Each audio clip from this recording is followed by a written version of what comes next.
থাইল্যান্ডের সাবেক প্রধানমন্ত্রী ও প্রভাবশালী রাজনীতিবিদ থাকসিন সিনাওয়াত্রা গোপনে দেশ ছেড়ে গেছেন।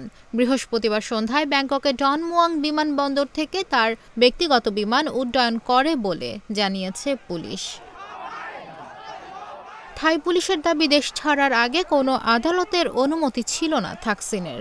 তবে তার বিদেশ যাত্রায় আইনি কোনো নিষেধাজ্ঞাও ছিল না। এদিকে ফ্লাইট ট্র্যাকিংয়ের তথ্যে দেখা গেছে বিমানটি প্রথমে সিঙ্গাপুরের দিকে রওনা দিলেও পরে রুট পরিবর্তন করে ভারতের দিকে যায়।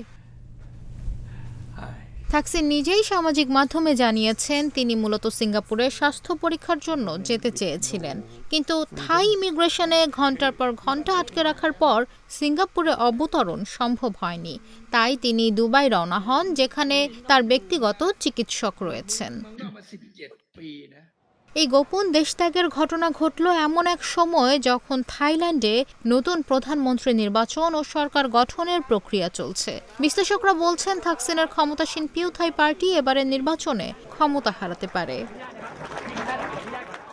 প্রসঙ্গত ২০০৬ সালে সামরিক অভ্যুত্থানে ক্ষমতাচ্যুত হওয়ার পর থাকসিন ১৫ বছর নির্বাসনে কাটান। তার পরিবার থেকে এখন পর্যন্ত ৬ জন প্রধানমন্ত্রী হয়েছেন, যার মধ্যে সর্বশেষ হলেন তার মেয়ে পেতংতার্ন, যিনি গত মাসেই আদালতের আদেশে পদচ্যুত হন।